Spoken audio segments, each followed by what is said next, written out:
grew tired of being me, but realizing I'm only tired of the person I was raised to be.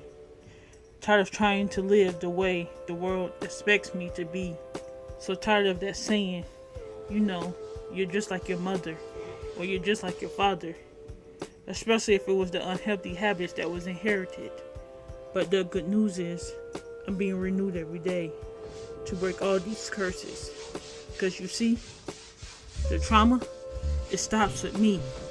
My bloodline is wiped clean. I only want to pass down that peace, love, and joy in abundance of wealth. Now you define that for yourself.